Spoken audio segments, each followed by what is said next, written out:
1 Raja-Raja 19 ayat 11 sampai 13. Lalu firman-Nya, keluarlah dan berdiri di atas gunung itu di hadapan Tuhan. Maka Tuhan lalu angin besar dan kuat yang membelah gunung-gunung dan memecahkan bukit-bukit batu mendahului Tuhan. Tetapi tidak ada Tuhan dalam angin itu. Dan sesudah angin itu datanglah gempa, tetapi tidak ada Tuhan dalam gempa itu. Dan sesudah gempa itu datanglah api, tetapi tidak ada Tuhan dalam api itu. Dan sesudah api itu datanglah bunyi angin sepoi-sepoi basah. Segera sesudah Elia mendengarnya, ia menyelubungi mukanya dengan jubahnya, lalu pergi keluar dan berdiri di pintu gua itu. Maka datanglah suara kepadanya yang berbunyi, apakah kerjamu di sini, hai Elia? Catatan si Bang Evan, walaupun berada di gunung Tuhan, mau ada angin besar dan kuat yang sanggup memecahkan bukit-bukit batu, akan tetapi tidak ada Tuhan di sana. Walaupun berada di gunung Tuhan, mau ada gempa kek, mau ada api kek, akan tetapi tidak ada Tuhan di sana. Walaupun berada di rumah Tuhan kek, mau berada di sinode gereja kek, mau ada event besar kek, KKR besar kek, konser musik rohani besar kek, ngundang penyembah-penyembah kelas besar kek, ngundang pendeta-pendeta kelas besar kek, akan tetapi tidak ada Tuhan di sana. Anehnya ketika semua kekuatan alam yang membuat manusia berdecak kagum hilang, muncullah angin sepoi-sepoi basah. Mungkin bisa seperti angin hembusan apa. Intinya apaan sih?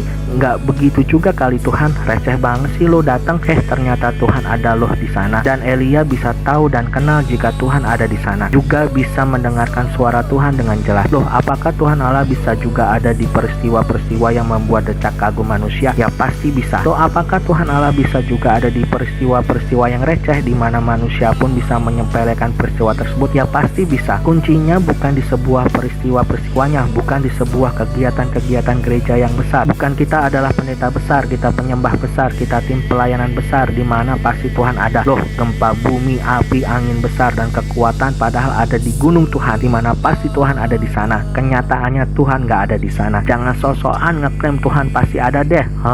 Kuncinya kita tahu ada Tuhan atau tidak ada Tuhan dalam sebuah peristiwa atau kejadian dalam hidup kita adalah seberapa jauh kita telah mengenal Tuhan Allah secara pribadi. Seperti Elia tahu benar dan kenal banget Tuhan Allah ketika datang dan ada seperti apa. Sampai Tuhan mau datang dengan cara apapun, mau dengan cara receh kek, mau dengan cara wow kek. Walaupun berada di gunung Tuhan, Elia tahu Tuhan ada di sana atau tidak. Padahal itu di gunung Tuhan, pasti ada Tuhan dong. Terus bagaimana cara mengenal Tuhan Allah? Hidup Elia selalu berpaut kepada Tuhan, setia, taat, mendengarkan firman Tuhan dan melakukan firman Tuhan. Elia selalu memberikan ruang untuk bisa berkomunikasi dan berhubungan dengan Tuhan Allah. Yuk kita belajar untuk mengenal Tuhan Yesus lebih dalam lagi. Pasti bisalah. Yuk mulai yuk. Haleluya. Amin.